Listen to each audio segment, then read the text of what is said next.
So this morning, I'm going to talk about the law of karma, which is the law of cause and effect. In the 1950s, to talk about karma would cause reactions from others, such as illogicality, absurdity, and ludicrousness. Do you remember back? Some of you don't, but maybe some of us do. Today, 60 years later, karma is a word that is either spoken about quite loosely or quite seriously. Loosely, I was just happened to come across an advertisement of a name of a car cleaners where you drive your car in and get it washed, and it was called Karma, C-A-R-M-A. That's loosely. This past week, I listened to a Catholic mother talking about her son. The son had just graduated from college and was trying to find an apartment. He is an artist in his 20s, and typically of a young artist of that age, he had very little money. So as he began to look for an apartment, his mother, thinking he should live at home, said, "Well, where are you going to live? You have no money." The boy said, "Don't worry, Mother. I'm confident I will easily find a nice apartment and I will have the money to pay for it." The mother told those of us who were listening to her story, say, "And he did. He has good karma." Well, I really had to smile. In fact, I nearly fell off my chair because, every month I go to have my hair cut and I listen to her very religious stories. And so here to have her actually so seriously talk about the good karma of her son, I thought, okay, we are expanding as a humanity, our consciousness. Others not accustomed to using the word are not accustomed to using this word, but they do believe in the philosophy of karma, using sometimes the phrase of what goes around comes around. I know my kids, when they were in high school, would use that all the time, and so I would just mirror it back. Remember what you said? Life quite visibly validates karma at work by demonstrating how history repeats itself. Now, the teaching says of karma that karma is the law of cause and effect. So in other words, whatever we sow, we reap. So I'm challenging you. If you are courageous enough, try to engage in a mini life review. This is a wonderful exercise. You can actually do it during the 5-day cycle of each full moon period, or even the new moon period. What you're going to recognize is how the law of karma effectively is working in your own life. And in that recognition, karma is now no longer just a philosophy to believe in. It becomes a law of life for you and for me and for all of us. A law that we begin to practice on a daily basis. Again, what you sow, you reap. What we sow, we reap. This means, the we means the group, the family, the nation, and humanity. This law applies not only to our actions, but also our emotions, our words, and our thoughts. Whatever kind of action that we take, physical, emotional, or mental, certain energy patterns are created in space. Now, this is something for you to think about when you go home this afternoon or maybe later on this evening and you're thinking about today's talk. This is one of the points for you to really, really try to contemplate, that our physical, emotional, and mental activity creates energy patterns in space. These energy patterns have a definite life that is attached to us, their creator. These patterns create an effect, or a certain point, or points in the future. Okay, so let me take a moment and repeat here that our actions, whether they are physical, emotional, mental, create an energy pattern in space. And that space becomes an attracting point now or in the future that creates karma and comes back onto us because we are so attached to what we created.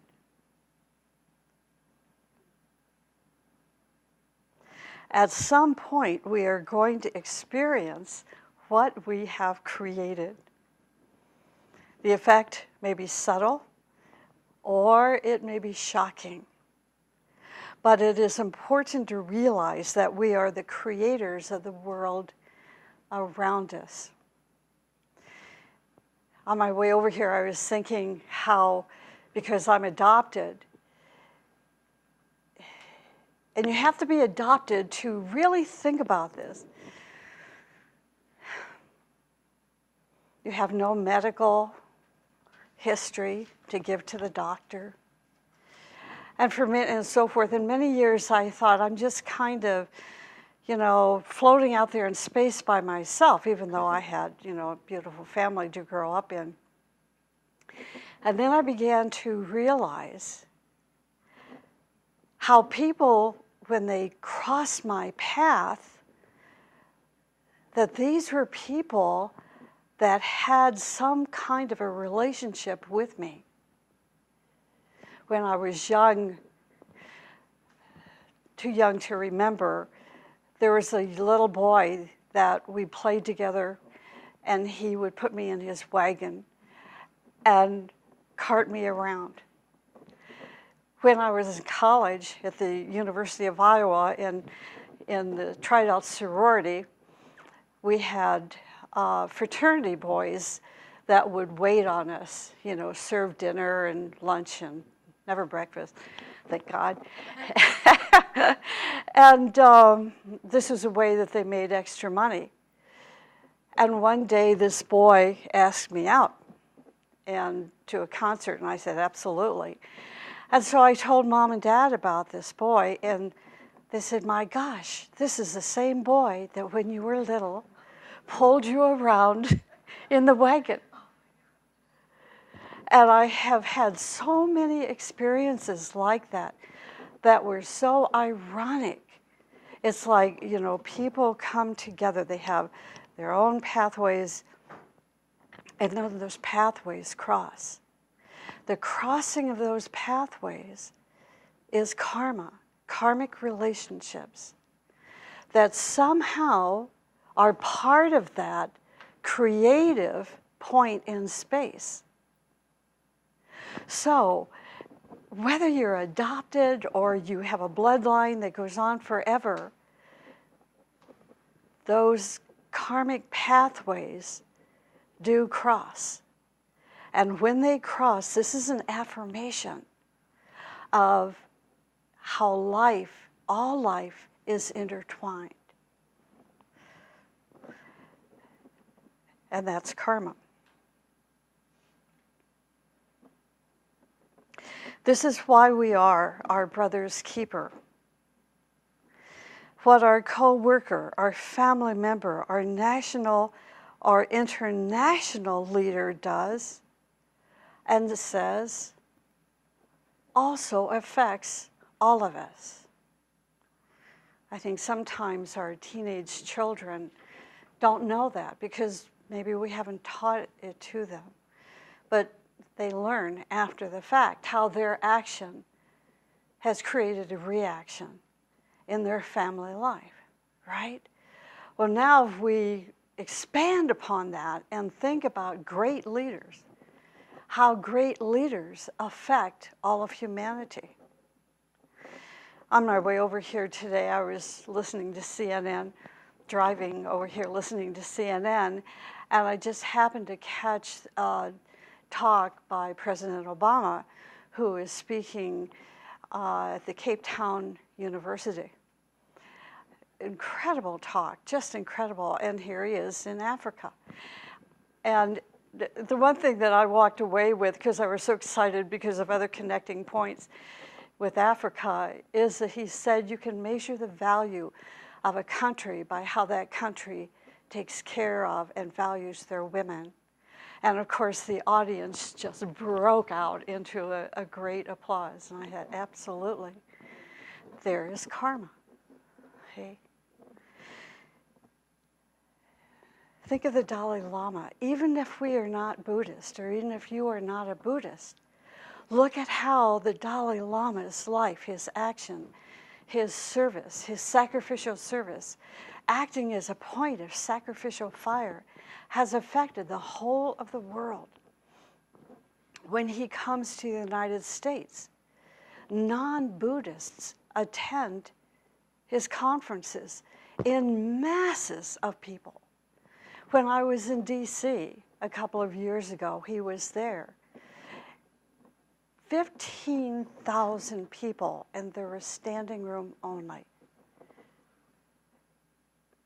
Some were practicing Buddhists, others were not. We were there because he radiates peace and goodness and righteousness and joy and freedom. You know, his life is what he believes in. What he believes in is his life. And Nelson Mandela, of course, everybody, you know, most of us are thinking about him and praying for his well-being. As, you know, synchronicity works, we were on a go-to-meeting call yesterday with one of our focus groups, and one of the people there grew up in Africa. And as a child, she said just a few houses down the street lived Nelson Mandela. And she was asked, when you were a child, did you have any idea who Nelson Mandela was going to be? She said, absolutely not. Absolutely not. So she's just returned back to this country from Africa, and was talking about her experiences and living in the same house and walking down the street, passing his house every day, and talking about the extreme poverty versus those that are comfortable just a neighborhood away. And talking about her humanity and what to do. And here I am turning on CNN, and there is President Obama talking about the future of Africa and how next year he is going to hold a summit in this country for the old and young leaders alike to come to this country and dialogue together to see what more they can do, you know, to bring balance to that country. Isn't that ironic? Yeah. So think of all these beautiful and wonderful thoughts that are creating an energetic point in space, and how at some point, sometime in the future, it will come back to us, and that country will reap the rewards, or just the opposite. Now, there's something else called epigenetics that I learned about listening to a lecture a few days ago. And I became very excited. The talk was about genetics and how families pass addictions and alcoholism and anger and domestic violence and so forth, down from one family to the next, to the next, to the next. And he talked about the family of Ernest Hemingway, how Ernest Hemingway took his life in 1961, and how 5 years later, his sister took her life. And 16 years later, his brother took his life. In 1928, the father of that bloodline took his life. Now, epigenetics, this is a research engaged in by different scientists, and you can read more about it online. The epigenetics, they believe, is a process where we can close the door to certain genes that have been passed down from one generation to the next, to the next, to the next, simply by deactivating that gene, not allowing any more triggers to open the door and to allow domestic violence, or to allow alcoholism to continue down through the family line, or drug addiction, or suicide, or domestic violence. In order to do this, you have to make a concerted commitment and effort to say, I am greater than my genes. There is a chapter in the book written by Torkim Serdarian called The Ageless Wisdom, and in that book there's a chapter on holism. And he says in that chapter that we are not bound to our genetics. And I'd always wondered, how can we change our DNA? This is one way. Realizing that we are not the product. Our life does not have to continue on to be the product of our genes or the product of our karma. So how do we overcome karma? Is by changing our consciousness. Taking this morning's meditation, I am a point of light within a greater light. That puts us on a different path, walking up a different mountain to reach the summit of that mountain, not the mountain of alcoholism and drug addiction and domestic violence and rape and trafficking and all of that. We have to close these doors. We think about, I am a light within a greater light. Who is that greater light for you? Is it God? Is it Christ? Is it a master or a member of hierarchy? Someone that you can really relate to and bring into your heart and say, if that person can be that way, then I am a point of light within a greater light. And that greater light is a point of light within an even greater light. Okay? And pretty soon we dissolve the karma. Now this is how it's done as I understand it and believe now. We know we have a chalice in the higher mind. If we can imagine ourselves lifting our chalice to receive the flames of this greater light, and then bringing that chalice into our own consciousness and asking ourselves, how can my life add to that chalice? Through sacrificial service, through spiritual discrimination, through the principles of the teaching, beauty, goodness, righteousness, joy, and freedom, pretty soon we are changing that energetic, creative pattern in space into a lotus of those principles. And those principles that give way to virtue. And the virtues give way to our monadic consciousness.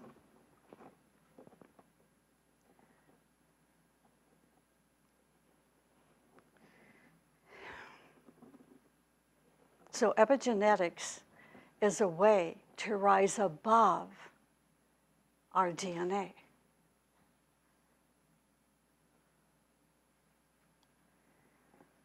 Living in the light of a greater light is a way to change our DNA. So if we take this to heart and begin to practice it, we can no longer say, because I am adopted, I am a worthless human being. Or because I'm an alcoholic, I will be an alcoholic for the rest of my life, and keep reaffirming that and reaffirming that and reaffirming that. There comes a point when we move into the light. And moving into the light means then we begin to manifest that prototype that was infused in us a long, long, long time ago. And God said, I wanted you to have the experience of life. So humanity is one large family. And we cannot escape from our karma unless we begin to think in the way I just talked about. One of these ways is the way of Christ, who said, love your enemies. Boy, is this tough. It's easy for me to stand up here and say, Christ said, love your enemies. Okay. But when those pathways come to a crossroads and you meet your enemy, oftentimes somehow found in your family or extended family or within even your discipleship group, then can you remember Christ's words, love your enemies.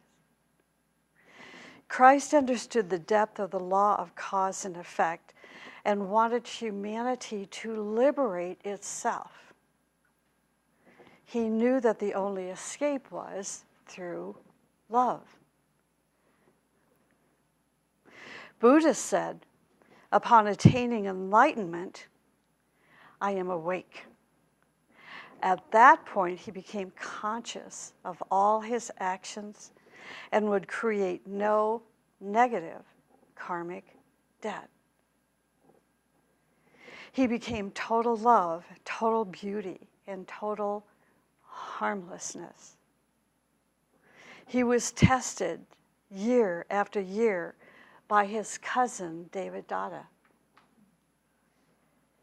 through many horrendous attacks, yet he remained harmless and loving. So can we pass these teachings on down to our children and our grandchildren and our great-great-great-great-great-grandchildren and break that genetic pattern? Imagine someday never having an enemy.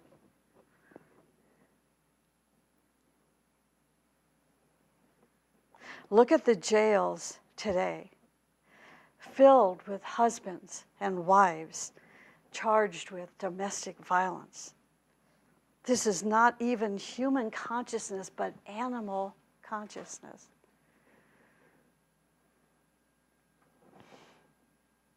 Our goal is to be conscious of all that we say, feel, and do so that we can create a more beautiful future for ourselves, our family, our group, and our humanity.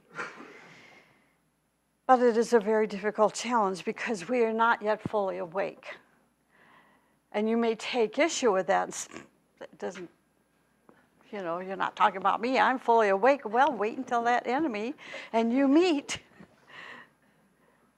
And then see if you're fully awake. Can you love your enemy no matter what that enemy does to you? Can you still love the light, the love, and the beauty within the soul of that being? I think Mahatma Gandhi called this kind of love ahimsa. Yeah. But if we are observant, we can begin to catch ourselves before we start to run down the wrong road. It's just like those words start coming out, and we begin to mirror the ugliness of that person, and pretty soon we're just as involved in their ugliness, so much so that we have forgotten I am a light within a greater light.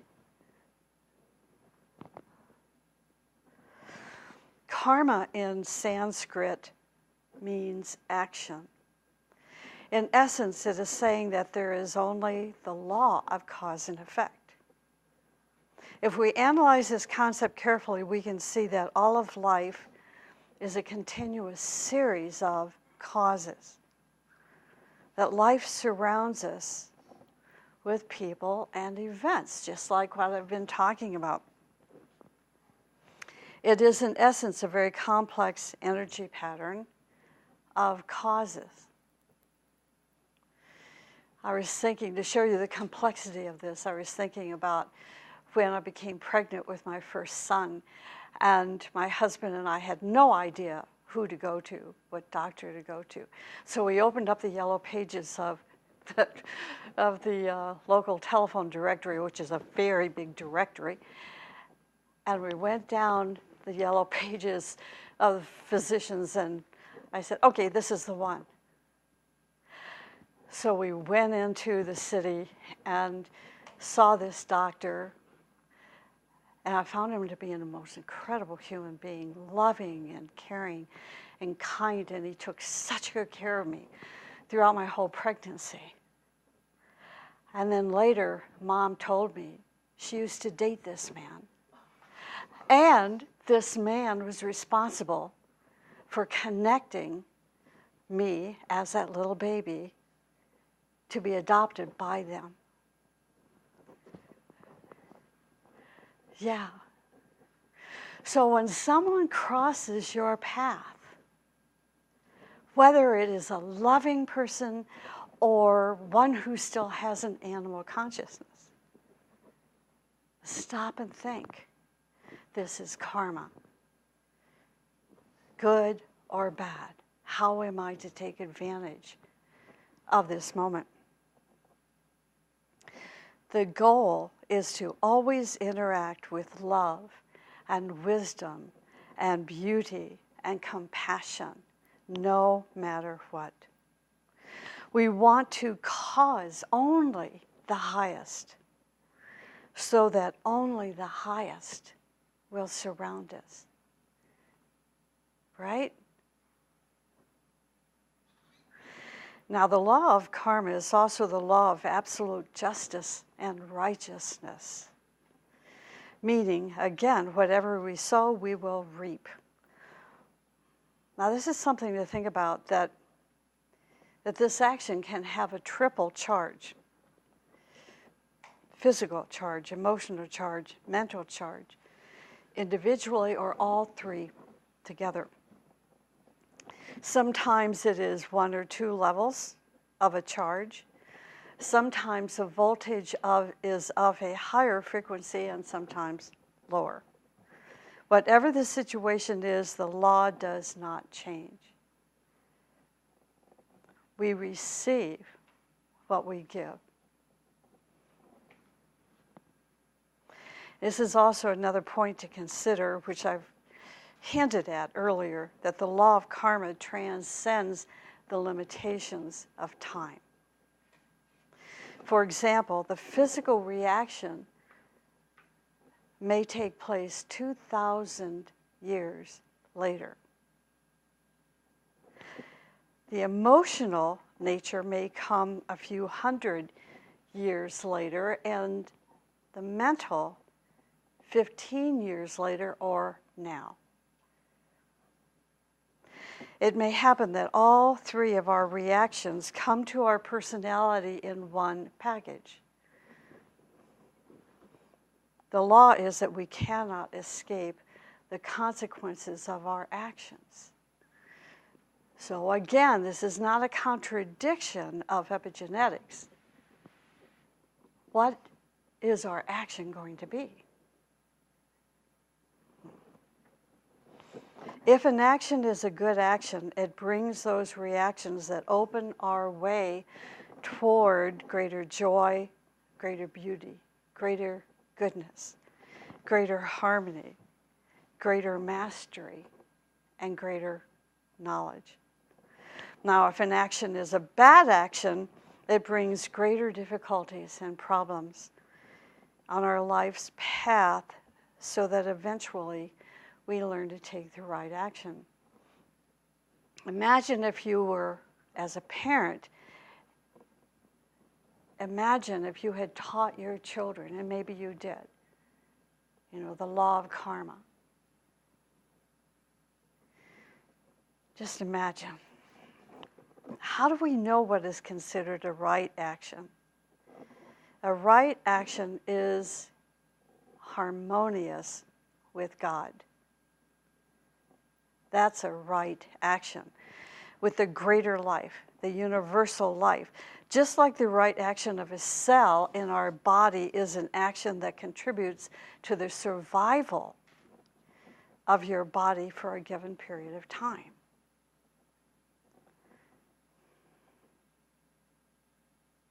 So the words that we speak, the feelings and thoughts we have, and the actions we perform physically are all registered forever in our energy field. Not as words and letters, but as electrical impulses. Okay, this is important to think about, electrical impulses.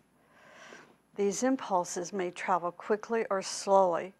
After a certain distance, they turn back with a different charge and eventually reach the source of their origination.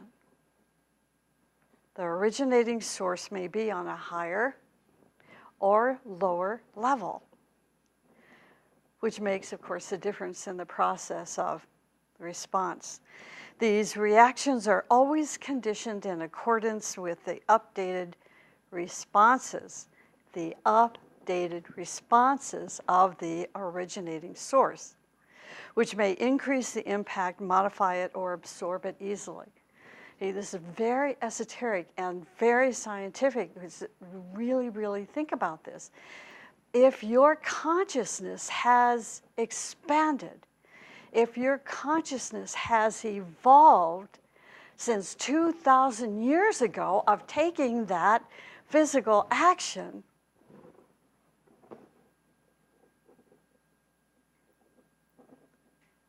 now that evolution of your consciousness, from the point of the originating act, physically, emotionally, or mentally, will modify it.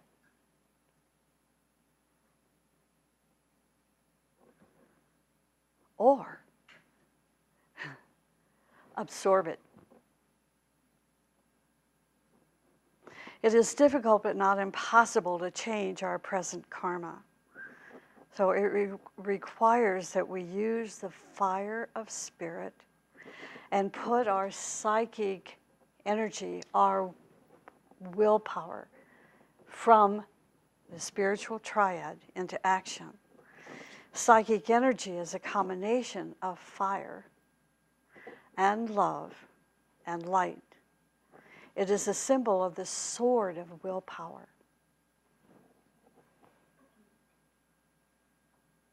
But most of our karma, I'm not going to get there. Never mind. Okay.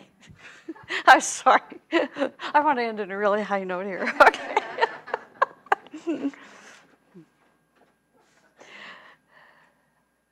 The Master M says in Lisa Moria's garden that the suffering of a decade is crowded into a day in the lives of the chosen ones.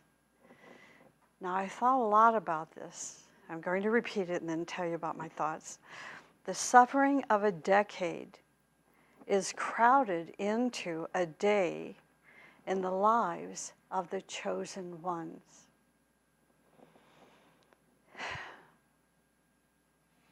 The chosen ones take on our karma.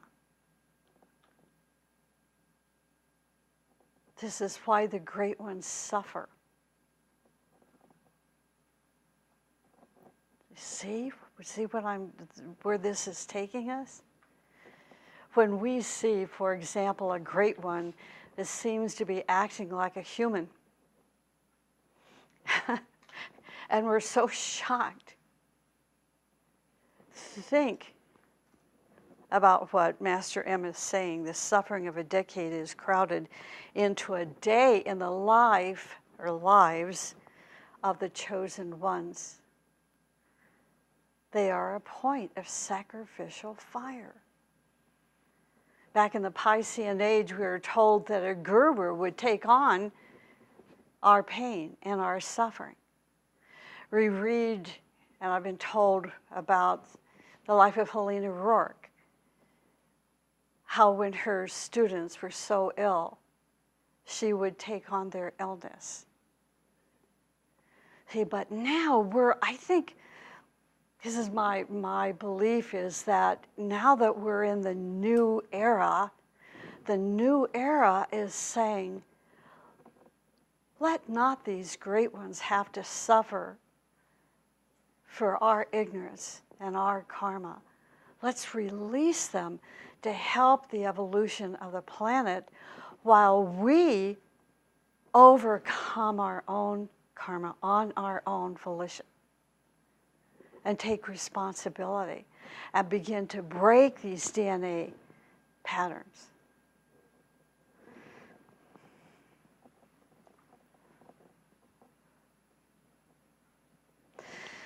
And let me close with this.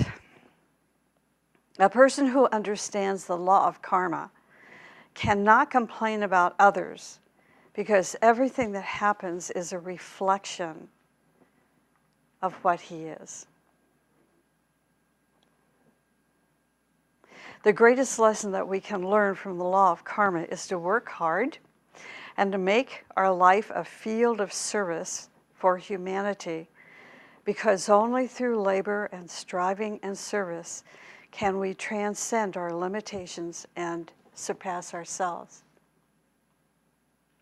So when we think about Nelson Mandela coming to the end of his life, think about the goodness that he gave to the world. Think of his legacy that he gave to the world. And we have so many great ones that have come to this planet to help break us out, of our mold, of how history continues to repeat itself.